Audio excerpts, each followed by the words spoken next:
Mira, a mí me da temor.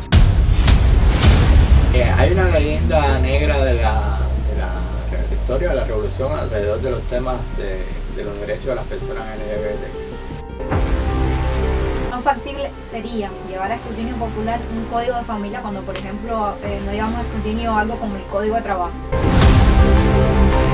He visto además las campañas que han surgido por las mismas iglesias.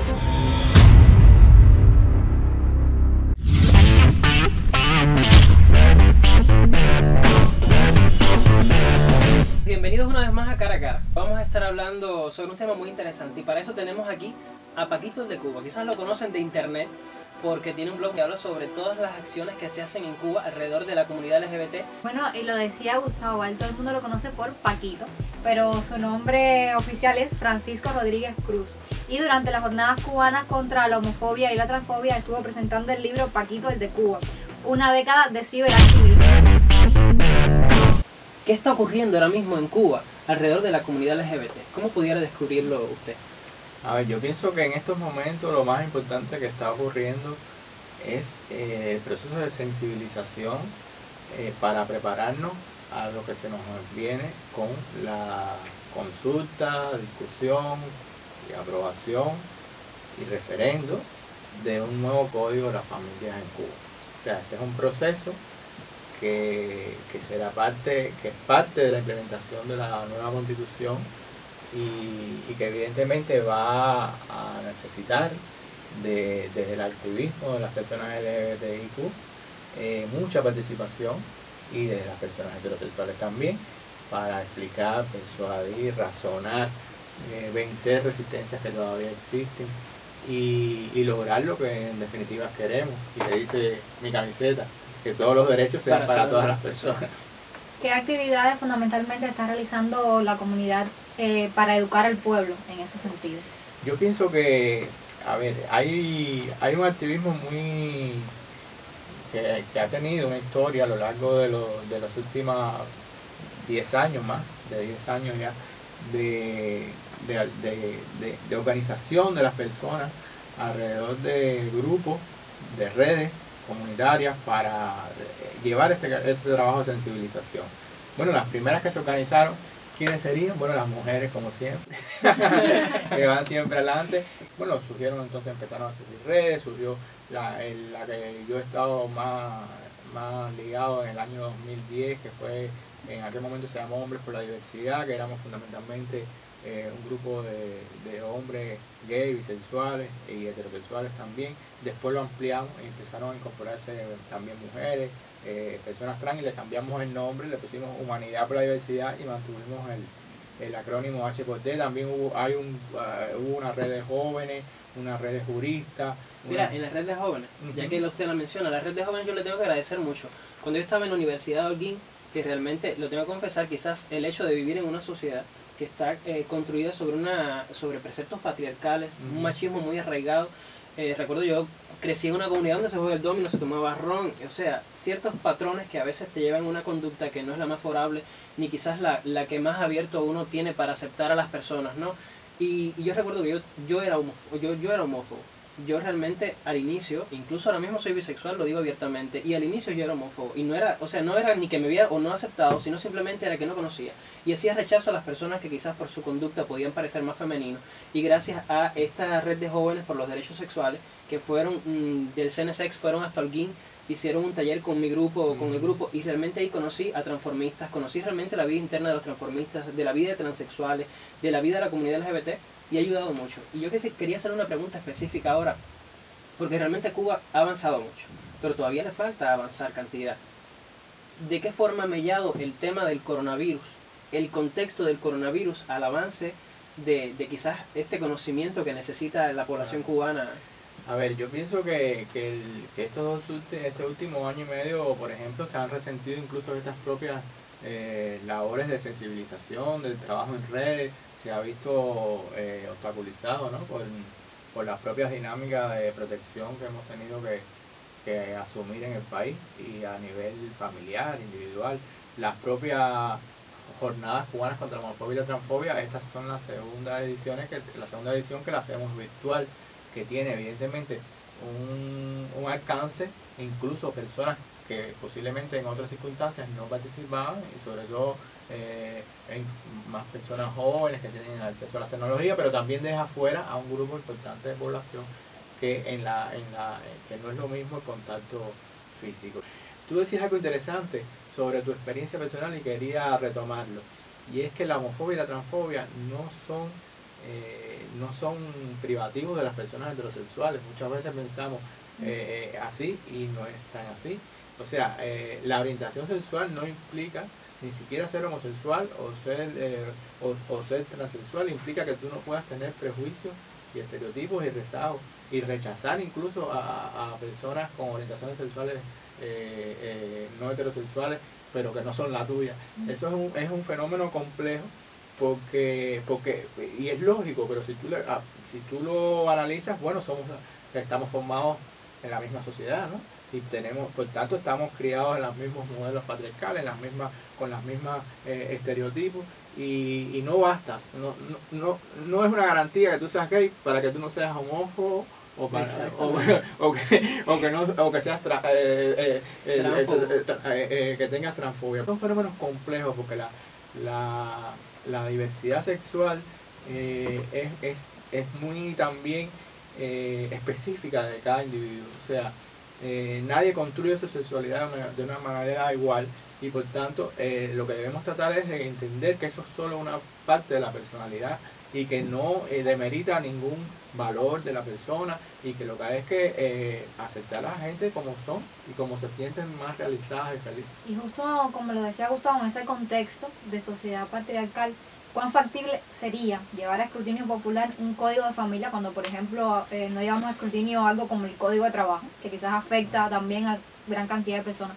¿Cuán factible sería entonces llevar a escrutinio ese código de familia? A mí me da temor, mira, a mí me da temor, sinceramente. Claro, porque... Como parte de la comunidad me da temor porque realmente conozco muchas personas que quizás, de hecho, lo ven mal. He visto además las campañas que han surgido por las mismas iglesias, o las campañas que han salido de grupos determinados en internet que dicen la familia original, y entonces, ¿dónde queda mi familia? Yo tengo derecho a tener mi familia. Y incluso no sucedió con el debate de la Constitución en el 2019, uno de los artículos más discutidos y que más polémica causó fue el relación. Yo creo que no debemos temer. Si hacemos lo que debemos hacer desde los medios, desde el activismo, desde las instituciones, no debemos temer. Yo creo que las personas en Cuba hemos desarrollado un gran sentido de justicia social, y como norma las personas no quieren dañar a los demás.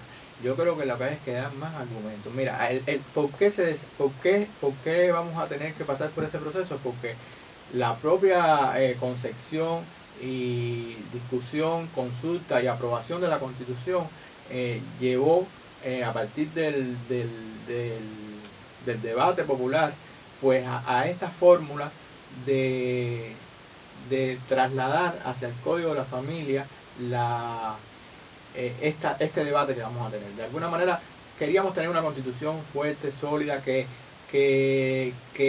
fuera consensuada y apoyada por la mayoría de la población y de la ciudadanía cubana, y había que conseguir entonces darle a quienes todavía tenían dudas, a quienes todavía tenían inquietudes, pues la posibilidad de seguir discutiendo el asunto. Y por eso, bueno, es mi percepción del asunto. Yo no participé, pero lo interpreto así, como lo que se quiso es aplazar ese debate de cómo implementar esas nuevas estructuras familiares, esos nuevos vínculos, esos nuevos reconocimientos jurídicos, aplazar esa discusión hacia la ley específica, y quitar de la Constitución cualquier impedimento para que esto funcione. Y yo creo que es positivo, porque la Constitución que tenemos ahora es muy quedó incluso, a mi juicio, a mí me gusta más como quedó que como estaba el proyecto tan polémico que se debatió en la consulta popular, porque se agrupó de una manera más orgánica, se hizo un capítulo para la familia que está muy progresista y muy revolucionario, y que de alguna manera da opciones no solo hacia el presente sino hacia el futuro. En la peor de las circunstancias, si nosotros no consiguiéramos ese consenso, que estoy seguro que sí lo vamos a lograr, tenemos la Constitución y podemos seguir trabajando a mediano o largo plazo. O sea, no debemos sentirnos pesimistas. Yo creo que hay que pensar en que sí, que se puede conseguir. Pongo un vasito de agua. Lo que hay que trabajar. Sí, claro. No, y que nadie nos va a regalar nada. O sea, ojo, claro. No es que no nos vayan tampoco hay que luchar. Importa todo lo que hagamos, importa todo lo que digamos, importa lo que hagamos en el radio familiar, entre nuestras amistades, pero usted también mencionaba un tema que yo creo que es medular, y es el tema de los medios de comunicación y el papel que tienen los medios de comunicación, que quizás se ha avanzado un poco en cómo los medios de comunicación tratan estos temas, pero cuéntame acerca de esto. Bueno, ¿qué te voy a decir? Yo que llevo tantos años que es periodista, además. En los medios. A ver, mira, un dato que yo siempre lo uso como ilustración de cuánto hemos caminado a veces sin darnos cuenta. La primera vez que yo fui a una conferencia de prensa como colaborador del Centro Nacional de Educación Sexual, por allá por el año 2010, 2011, una conferencia de prensa para anunciar las jornadas cubanas contra la homofobia y la transfobia que empezaron en el 2008. No había ningún medio de prensa nacional. Estaban los medios extranjeros acreditados en Cuba, Mariela, y los medios cubanos no. ¿En qué año fue ese? Sería el 2010-2011. Y sencillamente no íbamos.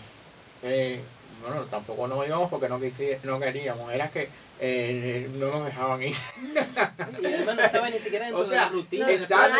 Ni dentro de la agenda mediática. No estaba dentro de la rutina y no estaba dentro de la agenda pública a la discusión y dentro del interés político de atender esos temas.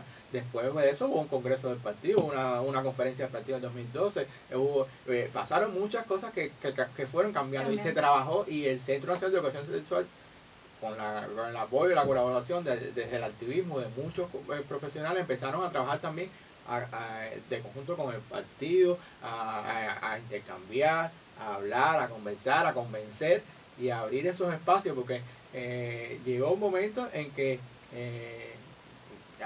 de alguna manera los medios tampoco estaban preparados para asumirlo. E incluso nosotros y nosotras como profesionales no siempre teníamos todas las herramientas. Todavía nos pasa que a veces, porque son temas que parecen entre una palabra y otra, a veces hay un matiz político, a veces hay un matiz discriminatorio que las personas no perciben. Entonces es un asunto que lleva preparación, que lleva sensibilidad, pero que también lleva estudio, que lleva sistematización. Y yo creo que eso, el salto es abismal a lo que tenemos ahora, que ya los medios están más, ahora los medios son los que presionan, vamos a hacer esto. Exacto. Mira, para conseguir esta entrevista, se los voy a confesar ahora mismo, nosotros nos pasamos toda la semana tratando de localizar a un activista a través del CNSX, y fue toda la semana. Realmente el salto es abismal, como deciste, del 2010-2011 al 2021. Ahora, antes no iban los medios, ahora todos los medios quieren. Claro. Usted me estaba diciendo ahora mismo, estaba conversando con nosotros sobre el tema de lo que hemos evolucionado. Y hay algo primordial, que a veces a nosotros se nos olvida dentro de la misma comunidad, o a las personas que están igual alrededor de la comunidad, los familiares de miembros de LGBT, de cualquiera de estas aristas, ¿no? Que como decía usted, son muchas. Se nos olvida lo que se ha logrado. Yo siento que a veces se nos olvida, se critica mucho también, yo he visto al CNSX. Sí. Se critica muchísimo a la figura de Mariela Castro, por favor, en todas las redes sociales. O sea, todas las personas que están dentro de una forma del CNSX o alrededor de la comunidad LGBT de forma activa, luchando, se critica mucho. Pero yo creo que tenemos que recordar los males que se han vivido para poder saber lo que hemos avanzado. Por eso le quería preguntar a usted una cosa muy específica. Hay muchas personas ahora mismo rondando alrededor de las redes sociales sobre qué fue el quinquenio gris alrededor de la comunidad LGBT cubana. Y como usted es profesional de la prensa, quizás lo vivió un poco más de cerca que nosotros, que somos otras generaciones. Quisiera preguntarle de una forma resumida, quizás fresquita, rápida acá para Cuba en directo, ¿qué fue el quinquenio gris? A ver, es que hay una leyenda negra de la historia de la revolución alrededor de los temas de los derechos de las personas LGBT. Y empezó en un proceso, la revolución empieza en unos años donde todavía se conocía muy poco sobre el tema de la orientación sexual y la identidad de género en el mundo, no solo aquí en Cuba. En los años 60, porque son dos procesos fundamentales. el de Quinquenio Origen ya es más, se identifica más con los años 70, que fue un proceso posterior. En los años 60 hubo una primera serie de equivocaciones o errores alrededor de este tema, precisamente porque veníamos de una tradición, una revolución triunfante sobre el ideal de la virilidad y del rebelde, incluso de los barbudos, toda aquella épica alrededor de la revolución, un poco que no supo engranar con estas otras formas de vivir la vida que existían. Entonces, como a nivel científico no había suficiente conocimiento sobre el asunto, pues se pensó en transformar eso de una manera con voluntarismo. O sea, vamos a hacer que todo el mundo asuma determinadas conductas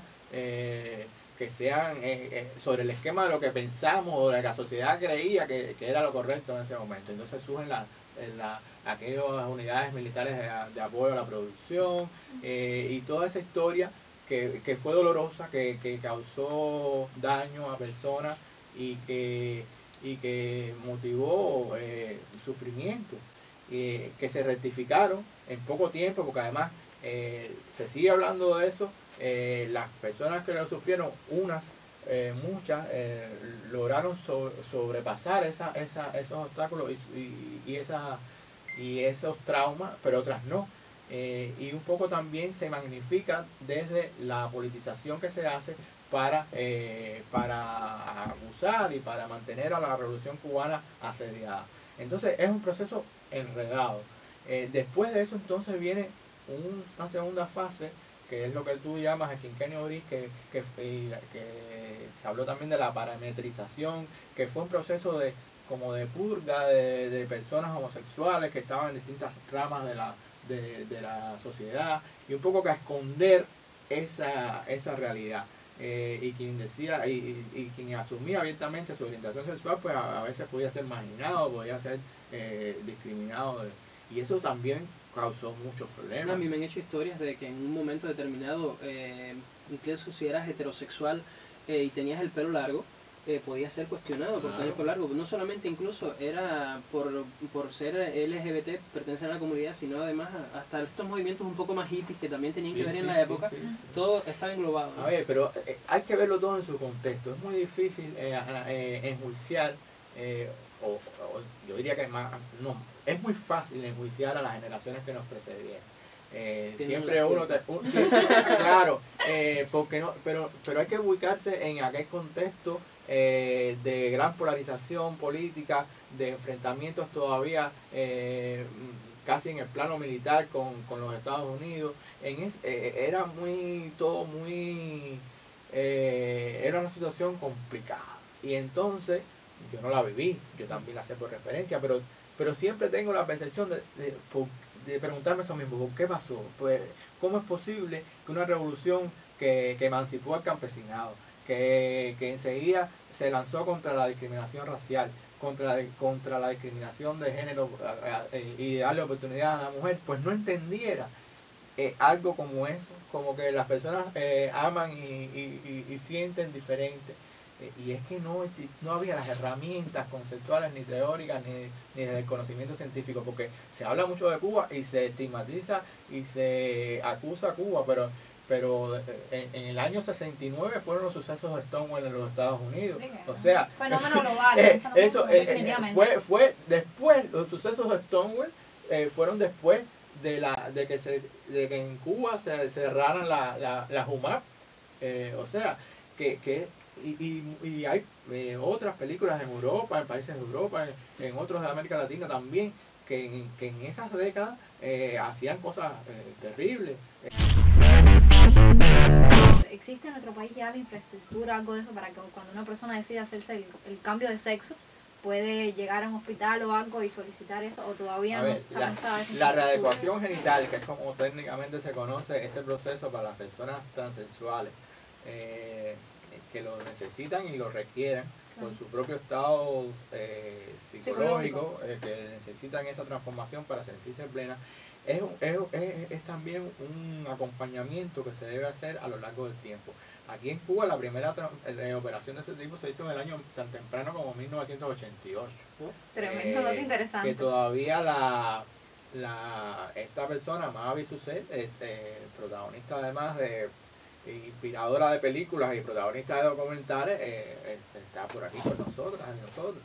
Y fue con el respaldo y el acompañamiento de la Federación de Mujeres Cubanas y en aquel momento de Vilma Espín, y que se logró aquella cirugía, y después entonces, a partir de su publicación en los medios, en un momento todavía donde no estábamos tan prejuiciados con ese tema, las inquietudes que surgieron fueron tantas que ese proceso se detuvo y no se pudo retomar hasta el año, si no mal no recuerdo, 2007, 2008, o sea, ya en este siglo.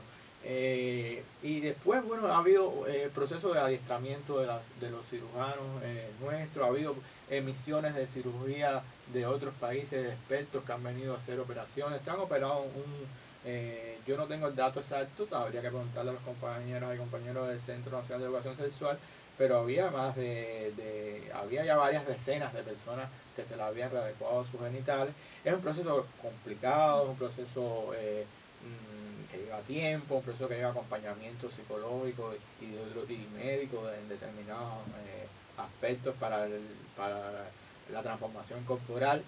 Y no todas las personas tampoco optan, o sea, hay personas transexuales que sencillamente no deciden no transformar sus genitales y vivir plenamente con su identidad de género que no se corresponde con su genitalidad. O sea, eso se ha transformado mucho, y yo pienso que va a seguir en la manera en que dejemos de patologizar a esas personas y que comprendamos que su principal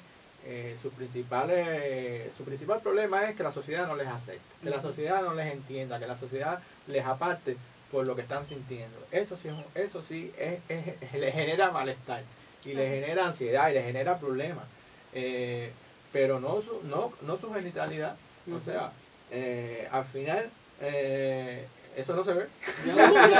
Y ahora ya para cerrar, Milagro, que ella me había comentado al inicio. Pero tú no dejas hablar en la No, pero es que se lo voy a decir ahora. Te noto un poco patriarcal. Es fácil, no es fácil. Tengo privilegios aquí. Me habías preguntado ahorita sobre el tema de la comunidad representada en la televisión. No sé si querías preguntarle con el tema de la novela. Sí, usted también lo mencionó ahora, y es el tema de que quizás todavía en el cine las personas homosexuales, bisexuales, transexuales siguen siendo marginadas desde el cine. Y mal representadas. Y mal representadas, además.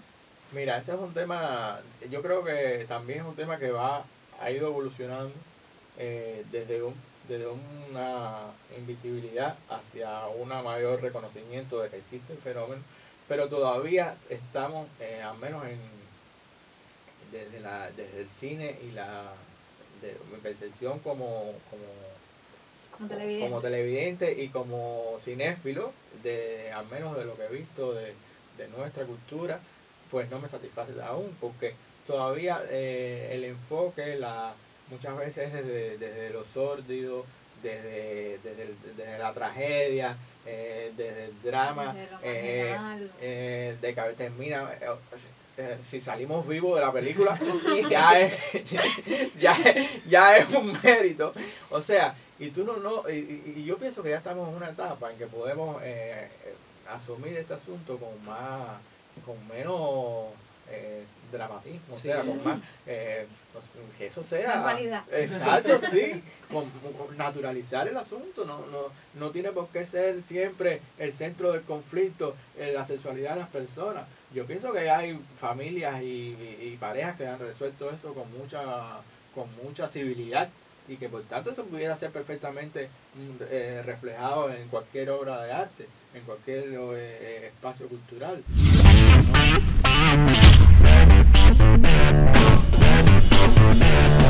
Bueno, pues este ha sido un cara a cara muy especial en torno a las jornadas contra la homofobia y la transfobia. Hemos estado aquí con ustedes hoy. Milagros Pichardo, Gustavo Sánchez, y la participación súper especial de Paquito el de Cuba. Búscalo con su blog personal que se llama así, Paquito el de Cuba, que está presentando un libro, como habíamos iniciado, ahí lo tiene Milipil, Paquito el de Cuba. Paquito el de Cuba, una década de ciberactivismo. con muchas vivencias, así que les recomiendo que lo busquen en estas semanas próximas. Muchas gracias por venir a nuestro espacio. Gracias a ustedes. Pues nada, esto es Cuba en Directo, cara a cara, la comunidad LGBT en Cuba, retos y victorias. Déjanos tu comentario, dale seguir, activa la campanita y te esperamos en estos próximos días para seguir hablando sobre este y otros temas Que siempre serán de su interés. cara a cara.